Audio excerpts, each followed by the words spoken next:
All right.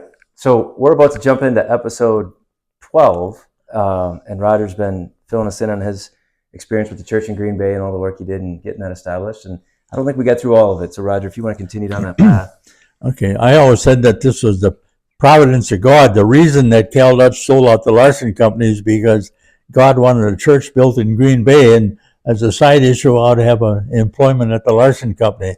And my wife was a very active part of this. She was a quiet, beautiful young lady that was a very important part of our church. But later on, when we had some maturity in our church, she would take all of the widows the day before Thanksgiving, and I would roast the turkey, and she would pick up all these widows. She had about 7 or 8 of them, and have a Thanksgiving dinner for them the day before Thanksgiving. And with all the trimming, she would go and pick them up, and that's how she offered us Thanksgiving celebration for the people that had no place to go. And during our growth in Green Bay, she would always put a beef roast and a pork roast in the oven, and we always had somebody coming over would invite somebody over for dinner, hopefully strangers that came to Green Bay, and invite them to our church. And as the church grew and the pork roast and beef roast got roasted, we helped grow the church. And Dave Vanderplug was a good friend of mine, or I knew his dad, and he came to Green Bay to work for Snyder National Company, and he was in our church that Sunday. I said, why don't you come over for dinner this noon? So he and Patty came over to dinner, and he ended up staying in our church. He ended up taking over the treasurer's job for me when I retired from it. And I said I wasn't going to give up the treasurer's job until I found a conservative Hollander to take over, and that happened to be Dave Vanderplug. So it seems like what goes around come around. Jake here is an employee of Snyder National, and Dave Vanderplug was the CFO of Snyder National. So nice, interesting story. Good people, and they're still good friends of mine. During this time, I also was serving, I think I served 30 years on denominational pension and health insurance committee. I was president of the committee for over 25 years. And during my time, I said we were a self-insured health insurance, and we were facing a couple $1 million liability because it wasn't mandatory, and we ended up with all the older and sick people. So we got out of the health insurance committee, and we changed our pension plan, and now I think I've been retired from it for close to 10 years. We now have like $75 million in our pension plan for a retired pastor. So when they retire, they aren't like it heretofore where they had no money to live on. Now they have a good pension to live on. So And what was it when you took it over? it was about, when I started, it was $15 million in the pension plan. And then we built it. And here again, each church was supposed to contribute a certain amount to this pension plan, but it wasn't mandatory. And there wasn't much interest in the pension plan because it was just a fixed plan. We had so much fixed income, we had so much long-term, we had so much short-term, and the people didn't have a choice. And when we made a change in the pension plan, I talked to somebody in Green Bay, and he said, we can come up with a plan. They came up with a plan where the participants could select what they wanted. If they wanted all risk, high risk, they could do it. If they wanted all conservative, or part of each, they could do it. And when we made that change, we had a lot more participation, and that would help bring it up to the $75 million. So I said, before I retire from committee, I want to change the pension plan, or get a change, and would like to get out of the health insurance. And we were successful in both of them, and now I retired. Now, that health insurance was no small lift either. That was a lot of... Oh, yeah, and when you're faced with a $1 million possible liability with a self-insured plan, somebody really gets sick, it looked like a real dangerous situation. So that's why we felt it was and one of our sister denominations, about 3 times as big as ours in the South, PCA Church of Presbyterian Church of America, they got out of the health insurance committee, or health insurance, and I called them And I asked him, how'd you go about it? So he sent me all the Q&A and all the procedures, and I just used it, and it really worked slick, and we got through it in pretty good shape. And there was a lot more national coordination going through all of that as well, right? Yes, right. It was our whole denomination from coast to coast.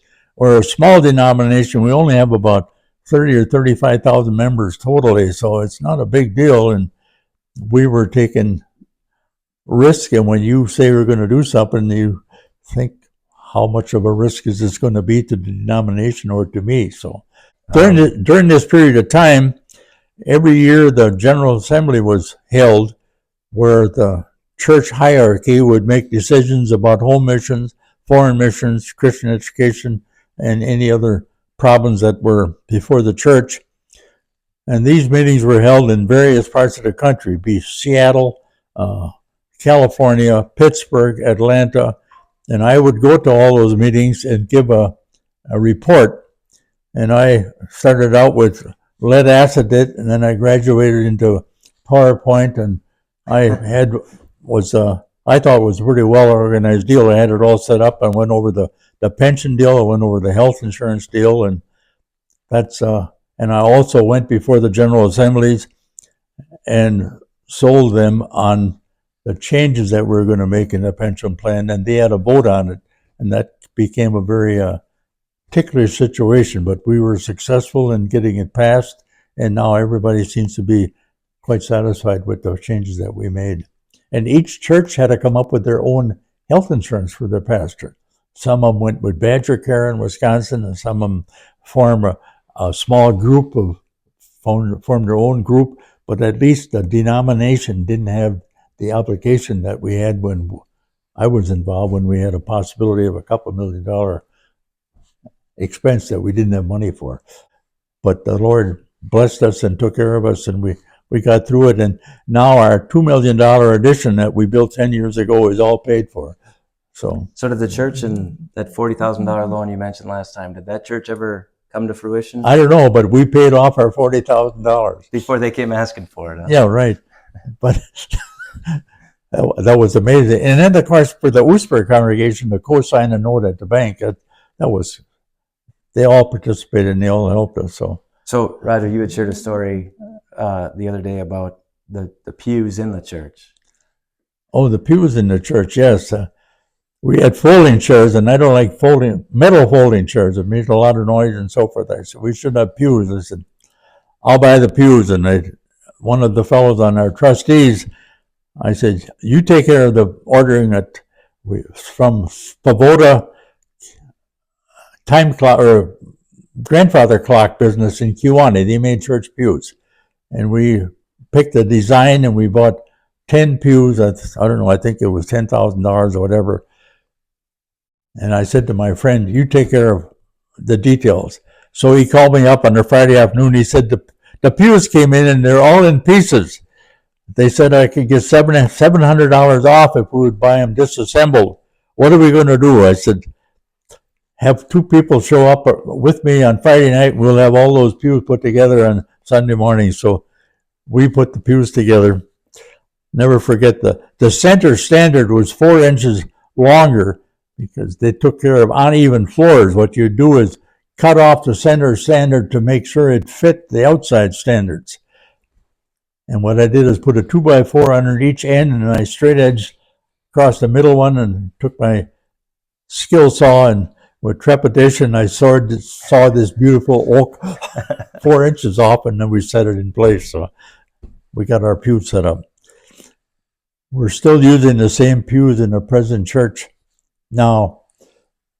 And one of our trustees said, we're going to have to find a place to have church services when they're building our church. I said, no, we're going to sit on those pews every Sunday. So we took 2 pews at a time and had them refinished at Wentz Furniture Company. They finished those pews, refinished them, took all the varnish off and stripped them, did an excellent job for $500 a pew. We did 2 at a time. When they had them all fixed, we're ready to move into the new church.